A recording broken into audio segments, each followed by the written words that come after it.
Hello everyone, welcome back to my YouTube channel. నేను మధు. అందరూ ఎలా ఉన్నారు? నేనైతే చాలా బాగున్నా. అండ్ ఈరోజు టుడేలో నేను మీతో ఏం షేర్ చేసుకోబోతున్నాను అంటే, ఎవరైతే ఇన్ఫోసిస్ రిటన్ టెస్ట్ క్లియర్ చేస్తారో వాళ్ళకు నెక్స్ట్ రౌండ్ వచ్చేసి ఇంటర్వ్యూ అనమాట.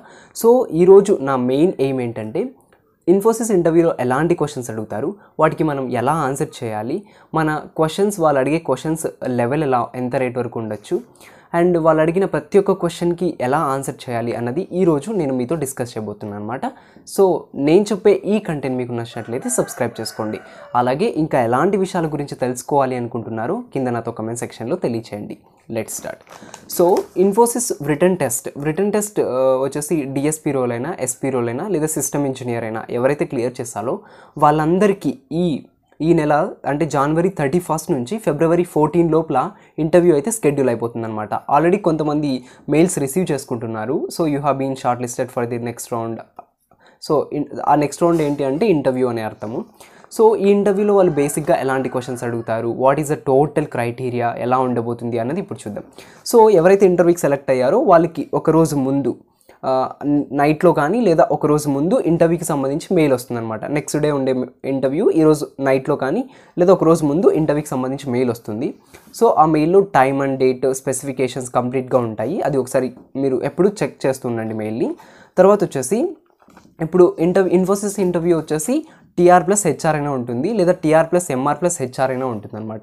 ఇలా బేసిక్గా ముగ్గురు కలిసి ఒకే ప్యానెల్లో అయినా ఉండొచ్చు, లేదా TR+HR అనేది ఒకటే ప్యానెల్లో ఉండొచ్చు. సో ఇలాగైతే ఉంటుంది. సో TR అంటే టెక్నికల్ రౌండ్, HR అంటే హ్యూమన్ రిసోర్సెస్ పర్సన్ అనమాట. సో అతను కంపెనీకి head of the back bone అనమాట. అతను డెసిషనే ఫైనల్ అనమాట. సో మనం వన్స్ TRని క్లియర్ చేస్తే నెక్స్ట్ రౌండ్ మనకి HR ఉంటుందన్నమాట. అయితే ఇప్పుడు TR బేసిక్గా ఇంకా నువ్వు ఇంటర్వ్యూలోకి వెళ్ళంగానే నీ ఇంటర్వ్యూ ప్యానెల్లోకి వెళ్ళంగానే వాళ్ళు ఇంకా ఎలాంటి క్వశ్చన్స్ అడుగుతారంటే, సో ఫస్ట్ వచ్చేసి మిమ్మల్ని ఐడెంటిటీ ప్రూఫ్ కోసం అడుగుతారనమాట. నీకు ఇచ్చిన టైంలో నువ్వు జాయిన్ అయిపోగానే నీకు ఒక ఐడెంటిటీ ప్రూఫ్ కోసం ఒక ఆధార్ కార్డ్ కానీ, లేదా పాన్ కార్డ్ కానీ, డ్రైవింగ్ లైసెన్స్ కానీ, పాస్పోర్ట్ కానీ, ఎనీథింగ్ ఇండియన్ సిటిజన్గా గుర్తింపు పొందడానికి ఒక కార్డ్ అయితే ఉంటుంది కదా, ఆ కార్డ్ని వాళ్ళకి చూపించేయాలన్నమాట. తర్వాత నీ ఫోటోని అలాగే నీ కార్డ్ని క్యాప్చర్ చేసుకుంటారు. సో ఇది వెరీ బేసిక్ అనమాట. సో ఇది అందరూ గుర్తుపెట్టుకోండి. ఇంటర్వ్యూకి ఏదో ఒక ఒరిజినల్ డాక్యుమెంట్ని క్యారీ చేయండి. ఇంటర్వ్యూ అంతా వర్చువల్ మోడ్లోనే ఉంటుంది, ఆన్లైన్ మోడ్లోనే ఉంటుంది. ఓకే. సో ఇంక ఇంటర్వ్యూలోకి వెళ్ళంగానే ఇంటర్వ్యూ ప్లాట్ఫామ్ ఏంటి అంటే వెబెక్స్ అనమాట. జూమ్ కానీ, గూగుల్ మీట్ కానీ, గూగుల్ టీమ్స్ మైక్రోసాఫ్ట్ టీమ్స్ కానీ, లేదా వెబెక్స్ కానీ ఏదో ఒక దాంట్లో అయితే ప్రిఫర్ చేస్తారు. మ్యాక్సిమం ఇన్ఫోసిస్ వాళ్ళు వెబెక్స్ ప్లాట్ఫామ్ని ప్రిఫర్ చేస్తారనమాట. సో దాన్ని మీరు ఇన్స్టాల్ చేసి పెట్టుకోండి ప్రీ ప్లానెడ్గా. నెక్స్ట్ వచ్చేసి ఇంకా వెరీ ఫస్ట్ క్వశ్చన్ వచ్చేసి ఇంట్రడ్యూస్ యువర్ సెల్ఫ్. సో ఇంకా అది very basic question. So introduce your self అనేది మ్యాక్సిమం 1 minute to 2 minutes దాకా చెప్పడానికి ప్రయత్నించండి. అందులో ఓన్లీ మీరు ఏవైతే ట్రూ అనుకుంటున్నారో, మీరు ఏవైతే చేయగలను అనుకుంటున్నారో అవి మాత్రమే మీ గురించి మీరు కాన్ఫిడెంట్గా చెప్పండి. అసలు తడబడుకోకుండా కాన్ఫిడెంట్గా చెప్పండి. నెక్స్ట్ వచ్చేసి నీ ప్రాజెక్ట్ గురించి, నువ్వు చేసిన ఇంటర్న్షిప్స్ గురించి, లేకపోతే నువ్వు ప్రాజెక్ట్లో ఎలాంటి రోల్ ప్లే చేసావు, ఒకవేళ నువ్వు లీడర్ అయితే నీ రోల్ ఏంటి, నెక్స్ట్ నువ్వు ఆ ప్రాజెక్ట్ చేసేటప్పుడు కాన్ఫ్లిక్ట్స్ ఎలా ఓవర్కమ్ చేసావు, కంప్లీట్గా నీ ప్రాజెక్ట్ గురించి ఈ వ్యూ అయితే చూసుకోండి అనమాట. నువ్వు చేసిన ప్రాజెక్ట్ ఏంటి, అందులో నీ రోల్ ఏంటి, ఒకవేళ నువ్వు లీడర్ అయితే వర్క్ని ఎలా సెగ్రిగేట్ చేసావు, ఆ ప్రాజెక్ట్ చేసేటప్పుడు నువ్వు ఏమేమి ప్రాబ్లమ్స్ని ఫేస్ చేసావు, వాటిని ఎలా ఓవర్కమ్ చేసావు అనే క్వశ్చన్స్ కూడా చూసుకోండి. నెక్స్ట్ వచ్చేసి ఇంకా వెరీ బేసిక్, ఇవి అన్ని వెరీ బేసిక్గా అడిగే క్వశ్చన్స్ అనమాట. ఎవరు? TR+HR. నెక్స్ట్ వచ్చేసి ఇంకా టెక్నికల్ గురించి వచ్చేసరికి మెయిన్గా మీ రెజ్యూమ్ అనేది కీ రోల్ ప్లే చేస్తుంది అనమాట. సో మీరు రెజ్యూమ్లో మీరు ఏవైతే టాపిక్స్ ఏవైతే టెక్నికల్ స్కిల్స్ ఇంక్లూడ్ చేసి ఉంటారో, C కానీ, C++ కానీ, జావా కానీ, పైథన్ కానీ, జావా స్క్రిప్ట్ కానీ, లేకపోతే SQL కానీ, డేటాబేస్ మేనేజ్మెంట్ సిస్టమ్ కానీ, సో వాట్ ఎవర్ థింగ్ మీరు ఏవైతే మెన్షన్ చేసి ఉంటారో వాటిపైనే క్వశ్చన్స్ అడుగుతారు. అంతకు మించి ఏం అడగరు. ఒకవేళ వాళ్ళు మీ రెజ్యూమ్లో సరిగ్గా అబ్జర్వ్ చేయకపోతే వాళ్ళు మిమ్మల్ని క్వశ్చన్ అడిగే ఛాన్స్ ఉంటుంది. ఎలా అంటే, what are the technical skills you have preferred. So ఇలా క్వశ్చన్స్ అడుగుతారు. నీకు టెక్నికల్ స్కిల్స్ నువ్వు దేన్ని ఎక్కువగా నీకు వచ్చు అన్నట్టుగా కూడా అడుగుతారు. సో మీరు ఏవైతే చెప్తారో వాటిపైన బేసిక్ క్వశ్చన్స్ అడుగుతారు. అన్నీ చూసుకోండి. టెక్నికల్లో వచ్చేసి క్వశ్చన్స్ అన్నీ చూసుకోవాల్సిందే. మీరు ఏవైతే రెజ్యూమ్లో యాడ్ చేస్తారో స్కిల్స్ వాటన్నిటిని ఖచ్చితంగా మీరు చూసుకొని పోవాల్సిందే. ఎందుకంటే మీ రెజ్యూమ్లో నువ్వు ఏవైతే చేసావో దాని అర్థం ఏంటి అంటే అవన్నీ నీకు వచ్చి ఉంటాయని అర్థం. సో రెజ్యూమ్లో స్కిల్స్ యాడ్ చేసేటప్పుడు మీకు 100% కానీ మినిమం 70-82% దానిపైన అవగాహన ఉంటేనే ఇవ్వండి. అంతకుమించి ఎవరో పెట్టారు రెజ్యూమ్ స్ట్రాంగ్గా ఉంటుంది అనేది ఇవ్వకండి. మన రెజ్యూమ్ని స్ట్రాంగ్గా చేసుకోవడం ఎలా అంటే మనకు తెలిసిన వాటిని 100% పెట్టడమే మనం చేసే అతిపెద్ద సాహసం అనమాట. ఓకే, నెక్స్ట్ వచ్చేసి ఇంకా లైక్ ఇవి టెక్నికల్ రౌండ్లో మీరు టెక్నికల్ స్కిల్స్ ఏవైతే పెట్టారో వాటిని అడిగేస్తారు. నెక్స్ట్ అలాగే జనరల్ క్వశ్చన్స్ కూడా అడుగుతారు. సో ఇది ఒక స్పెషాలిటీ అనమాట. ఇన్ఫోసిస్ ఇంటర్వ్యూలో ఒక స్పెషల్ ఏంటి అంటే జనరల్ క్వశ్చన్స్. లైక్ ఇప్పుడు కరెంట్ సిచ్యువేషన్లో ఉన్న వెరీ బేసిక్ క్వశ్చన్స్, పారా ఒలింపిక్స్ ఎప్పుడు జరిగాయి, ఒలింపిక్స్లో మన ఇండియాకి ఎన్ని మెడల్స్ వచ్చాయి, ఇలా వెరీ బేసిక్ నేను చెప్తున్నా ఎగ్జాంపుల్గా. నెక్స్ట్ నీ డిస్ట్రిక్ట్కి సంబంధించి కూడా కొన్ని క్వశ్చన్స్ అడగచ్చు, నీ స్టేట్కి సంబంధించి కూడా కొన్ని క్వశ్చన్స్ అడగచ్చు. సో జనరల్ అవేర్నెస్ క్వశ్చన్స్ అనమాట.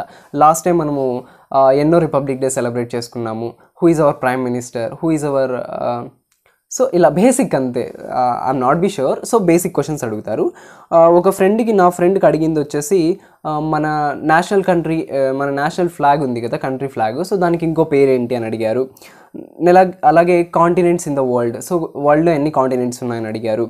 నెక్స్ట్ ఇవన్నీ వెరీ బేసిక్ క్వశ్చన్స్ అనమాట. నెక్స్ట్ మన లాస్ట్ టైం 2020 ఒలింపిక్స్లో మన ఇండియా ఎన్ని మెడల్స్ తెచ్చింది, ఇలా వెరీ బేసిక్ క్వశ్చన్స్ అడుగుతారు. సో జనరల్ అవేర్నెస్ పైన కూడా కొంచెం లిటిల్ బిట్ అవగాహన ఉండండి. ఒకవేళ మీకు జెన్యూన్గా కరెక్ట్గా ఆన్సర్ తెలిస్తే చెప్పండి, లేకపోతే నాట్ ఎన్ ఇష్యూ. వాళ్ళేం మిమ్మల్ని ఎందుకు తప్పు చెప్పావు ఇలా ఏం క్వశ్చన్ చేయరు.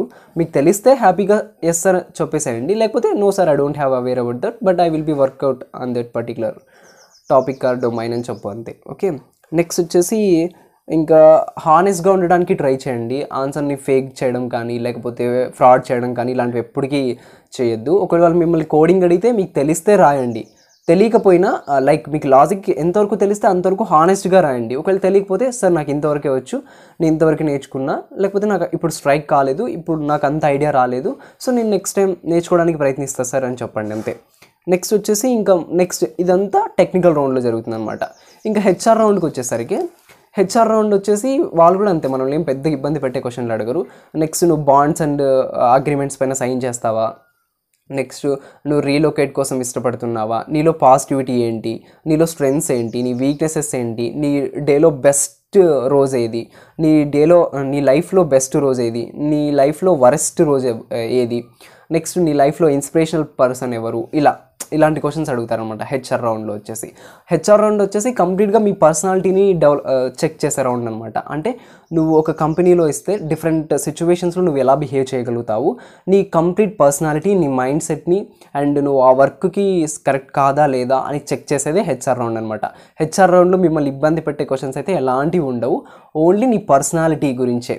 ఓకే, సో ఇలాంటి క్వశ్చన్స్ అడుగుతారు. అండ్ ఇంటర్వ్యూకి వెళ్ళేటప్పుడు కొన్ని విషయాలు నేను చెప్పేది ఏంటంటే మీ గడ్డం కానీ లైక్ ఎక్కువగా పెంచుకోవడం, లైక్ నీట్గా షేవ్తో వెళ్ళండి. అండ్ హెయిర్ స్టైల్ కానీ కొంచెం మంచిగా తీసుకెళ్ళండి. అండ్ ఫార్మల్ షర్ట్ని వేసుకుని వెళ్ళండి. వర్చువలే కాబట్టి మనం ఇంట్లోనే ఉంటాం కాబట్టి కొంచెం మంచి ప్లేస్ని సెలెక్ట్ చేసుకోండి. నాయిస్ ఉన్న ప్లేస్ కానీ లేకపోతే సౌండ్స్ ఎక్కువగా వస్తున్న ప్లేస్ని కానీ సెలెక్ట్ చేసుకోకండి, ఎందుకంటే అది మనకే ఇబ్బంది అవుతుంది. మనం ఇంటర్వ్యూ ఇచ్చేటప్పుడు వాళ్ళు చెప్పేది మనకి సరిగ్గా వినపడకపోవచ్చు, లేకపోతే మనం చెప్పే ఆన్సర్స్ వాళ్ళు సరిగ్గా రీచ్ కాలేకపోవచ్చు. సో దానివల్ల మనమే లాస్ అవుతాం. సో వాళ్ళకైతే ఎలాంటి ప్రాబ్లం ఉండదు. సో మంచి ప్లేస్ని చూసుకోండి, ఒక లైట్ మంచిగా మన పైన ఫోకస్గా లైట్ పడే ఒక ఏరియాని చూస్ చేసుకోండి. సో ఇవన్నీ టిప్స్ ఫాలో అయితే మీరు ఇంటర్వ్యూని అనేది కంప్లీట్గా 100% క్రాక్ చేయొచ్చు. హోప్ యూ గైస్ నేను చెప్పిన ఈ కంటెంట్ మీకు నచ్చిందని అనుకుంటున్నాను. సో నచ్చితే వెంటనే సబ్స్క్రైబ్ చేసుకోండి. అలాగే ఇంకా ఎలాంటి విషయాల గురించి తెలుసుకోవాలనుకుంటున్నారో కింద నాతో కమెంట్ సెక్షన్లో తెలియచేయండి. Thank you. సో నిజంగా మీకు ఈ కంటెంట్ నచ్చితే సబ్స్క్రైబ్ చేసుకోండి. Thank you.